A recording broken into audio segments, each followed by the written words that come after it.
Ma'am ఇప్పుడు contraceptive pills అనేటివి ఉన్నాయి కదా! ఇవి ఇంకా ఎక్కడ యూజ్ చేస్తారు మ్యామ్ ఓరల్ నార్మల్‌గా? కాంట్రాసెప్టివ్ పిల్స్ అనేది చాలా కండిషన్స్‌లో యూజ్ చేస్తామన్నమా.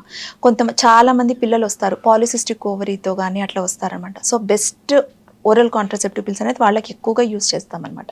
కొంతమంది పీరియడ్స్ ఇర్రెగ్యులారిటీతో వస్తారు. ఇర్రెగ్యులర్ పీరియడ్స్ అని వస్తారు. వాళ్ళకి యూజ్ చేస్తాము. పాలిసిస్టిక్ ఓవరీ ఉన్న వాళ్ళకి హిర్సుటిజం అనమాట. అంటే హెయిర్ అంతా కూడా అన్‌వాంటెడ్ ఏరియాస్‌లో అన్నిట్లో కూడా హెయిర్ వస్తుంది. కొంచెం ఇక్కడంతా కూడా బ్లాకిష్ డిస్కలరేషన్ ఉంటుంది. సో, అట్లా ఉన్న వాళ్ళకి కూడా ఈ ఓరల్ కాంట్రాసెప్టివ్ పిల్స్ అనేది యూజ్ చేస్తాము. కొంతమంది అంటే ఇదంతా కూడా యంగ్ ఏజ్‌లో వాళ్ళకి అరౌండ్ 40 ఇయర్స్, 35 ఇయర్స్, 40 ఇయర్స్ వాళ్ళకి మెన్స్ట్రువల్ ప్రాబ్లమ్స్ ఎక్కువ ఉంటాయి. ఎయిదర్ ఇర్రెగ్యులర్ పీరియడ్స్ ఉంటాయి, లేదా పీరియడ్స్ టైంలో మేడం మాకు ఎక్కువ బ్లీడింగ్ అవుతుంది, సో ట్రీట్మెంట్ ఏంటి అని వస్తారనమాట.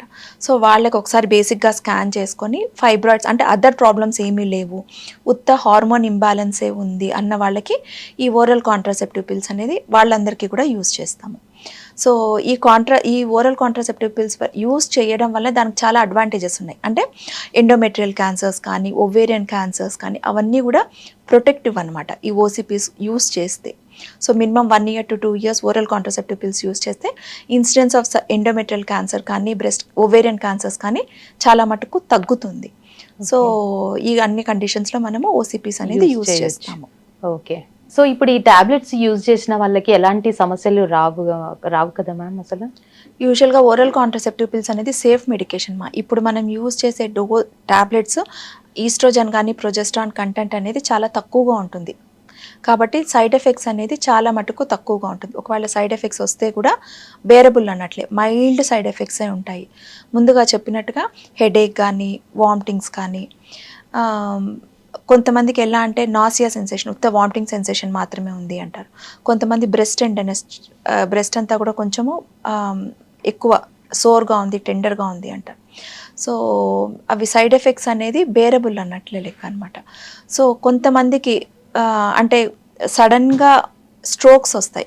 అంటే యూజువల్గా కొంతమందికి ఫ్యామిలీ హిస్టరీలో ఉంటారనమాట. అంటే ఫ్యామిలీ హిస్టరీ ఆఫ్ థ్రాంబస్ కానీ, హార్ట్ ప్రాబ్లమ్స్ కానీ, ఏదైనా యాంజైనా కానీ, మయోకార్డియల్ ఇన్ఫాక్షన్స్ కానీ అవన్నీ కూడా ఫ్యామిలీలో ఎవరికైనా ఉన్నప్పుడు ఈ ఓరల్ కాంట్రాసెప్టివ్ పిల్స్ అనేది కొంచెం చూసి ఇవ్వాల్సి పడుతుంది. సో ఇంకేమైనా డ్రగ్స్ మీద ఏమన్నా ఉన్నారా, అదర్ డ్రగ్స్ ఏమైనా వాడుతున్నారా అన్నట్లు కూడా చూసుకోవాలి. ఇంకొకటి స్మోకింగ్ చేసే వాళ్ళల్లో కూడా యూజువల్గా ఈ ఓరల్ కాంట్రాసెప్టివ్ పిల్స్ అనేది బెటర్ టు అవాయిడ్ అన్నట్లు. Okay. So other modes of contraception చెప్తామన్నమాట. Copper T best. యూజువల్గా యంగ్ పిల్లలు అంటే ఇమీడియట్గా మ్యారేజ్ అయిన వెంటనే బెస్ట్ మోడ్ ఆఫ్ కాంట్రాసెప్షన్ ఏంటి అంటే ఓరల్ కాంట్రాసెప్టివ్ పిల్స్. అదే ఒక బేబీ ఉన్న తర్వాత ఇంకొక ప్రెగ్నెన్సీ వచ్చేదానికి టైంలో స్పేసింగ్ కోసం అయితే మాత్రం కాపర్ టీ అనేసి పెడతామన్నమాట యూజువల్గా. అంటే అది యూజువల్గా ఓపీ బేసిస్లోనే పెడతాము. పీరియడ్ అయిన తర్వాత 4th day or 5th day copper tea అనేది ఇన్సర్ట్ చేస్తామన్నమాట. ఈ కాపర్ టీ అనేది ఇన్సర్ట్ చేయడం వల్ల ఎలా అంటే లోకల్గా కాపర్ అయాన్స్ అవన్నీ రిలీజ్ అవ్వి స్పర్మ్ని పైకి అసెండ్ అవ్వకుండా చేస్తుంది. సో కొంచెం స్పేసింగ్ కావాలి, ఒక బేబీకి మధ్య మనకి స్పేసింగ్ కావాలి అంటే కాపర్ టీ అనేది బెస్ట్. ఈ ఓరల్ కాంట్రాసెప్టివ్ పిల్స్ కానీ, కాపర్ టీ కానీ అన్నీ కూడా టెంపరరీ మెథడ్స్ ఆఫ్ కాంట్రాసెప్షన్. అంటే మనం యూజువల్గా ఈ ఓరల్ కాంట్రాసెప్టివ్ పిల్స్ స్టాప్ చేసిన వెంటనే చాలామందికి వితిన్ 2 to 3 monthsలోనే నార్మల్గా సైకిల్స్ అనేది రెగ్యులరైజ్ అయిపోతుంది. ఈ కాపర్ టీ కూడా అలానే తీసేసిన వెంటనే ప్రెగ్నెన్సీ అనేది ఇమీడియట్గా అంటే నెక్స్ట్ సైకిల్ నుంచినే మనకి ప్రెగ్నెన్సీ ఛాన్సెస్ అనేది ఈక్వల్గా ఉంటుంది. ఇది ఓరల్ కాంట్రాసెప్టివ్ పిల్స్ మీద మోస్ట్ కామన్ మిత్ ఏంటి అంటే మేడం ఈ టాబ్లెట్స్ వాడితే మాకు నెక్స్ట్ పిల్లలు పుడతారా అన్నది చాలామంది అడుగుతుంటారు మమ్మల్ని. నెక్స్ట్ ప్రెగ్నెన్సీ వస్తుందా, ప్రెగ్నెన్సీ రాకుండా అయిపోతుందేమో అంటారు. అది కంప్లీట్ మిత్ అండి. ఫర్టిలిటీ మీద అంటే పిల్లలు పుట్టకుండా ఉండేది అలా ఏమీ లేదు. సో ఆ హార్మోన్స్ ఆ వరకే 1 or 2 months వరకే యాక్ట్ చేస్తుంది. దాని తర్వాత కంప్లీట్గా విత్డ్రా అయిపోతుంది మన బాడీ నుంచి. సో యూజువల్గా నార్మల్ ఓవ్యులేషన్ కానీ అన్నీ కూడా స్టార్ట్ అయిపోతుంది వితిన్ 2 to 3 months. సో పిల్లలు పుట్టరు అనేది అది కంప్లీట్ మిత్ అనమాట. ఇంకొక మోస్ట్ కామనెస్ట్ మిత్ ఏంటి అంటే ఓవేరియన్ సిస్. మేడం మేము ఈ టాబ్లెట్స్ వేసుకున్నాము, అప్పటి నుంచి మాకు సిస్ట్లు స్టార్ట్ అయ్యాయి మేడం, అంతకుముందు మాకు సిస్ట్లే లేవు మేడం అని అడుగుతారు. ఓరల్ కాంట్రాసెప్టివ్ పిల్స్ అనేది యాక్చువల్గా ఓవేరియన్ సిస్ ఉంటే అది one of the treatment modality. అంటే ట్రీట్మెంట్కి ఓసిపీస్ ఇస్తాము. సో ఓరల్ కాంట్రాసెప్టివ్ పిల్స్ వల్ల సిస్ట్లు వస్తాయి అనేది లేదు. చాలా మటుకు ఛాన్సెస్ చాలా మటుకు తక్కువ అనమాట.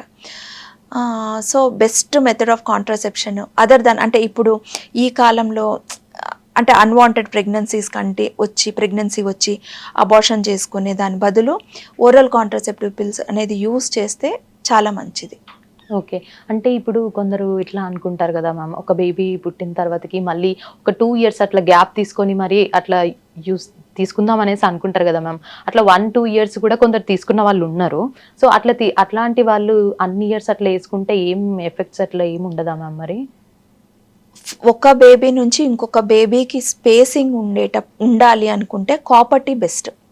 ఓరల్ కాంట్రాసెప్టివ్ పిల్స్ మనం యూజువల్గా అడ్వైస్ చెయ్యము. ఎందుకు అంటే ఒక బేబీ వచ్చిన తర్వాత ఫీడింగ్ ఇస్తారు. సో ఫీడింగ్ టైంలో ఈ ఎఫిషియన్సీ అనేది తగ్గిపోతుంది. సో వాళ్ళకి ఇంకోటి ప్రొజెస్ట్రాన్ ఓన్లీ పిల్స్ అనేసి ఇస్తామన్నమాట. దానికంటే కూడా కంప్లీట్గా బెటర్ స్పేసింగ్ ఉండేదానికి కాపర్టీ పెట్టుకొని స్పేసింగ్ తీసుకుంటే చాలా మటుకు బెటర్ అన్నట్లు. ఓకే. ఇట్లా గ్యాప్ ఇన్ని ఇయర్స్ తీసుకోవడం అది బెటరేనా? యాక్చువల్గా మన డెలివరీ అయినప్పుడు ఏదైనా నార్మల్ డెలివరీ కానీ సిజేరియన్ సెక్షన్ అప్పుడు కానీ మనకి బ్లడ్ లాస్ అనేది అవుతుంది. సో ఆ మినిమం ఆ బ్లడ్ మనకి ప్రీ ప్రెగ్నెంట్ లెవెల్కి కానీ హిమోగ్లోబిన్ ఇంప్రూవ్ అయ్యేదానికి కానీ మన టోటల్ బాడీ మంచిగా స్టేట్కి వచ్చేదానికి మినిమం 1-2 ఇయర్స్ అనేది పడుతుందమ్మా. సో అందుకే మనం యూజువల్గా ఒక ప్రెగ్నెన్సీకి ఇంకొక ప్రెగ్నెన్సీకి స్పేస్ అనేది ఒక 2 to 3 ఇయర్స్ ఉండాలి అని చెప్తాము.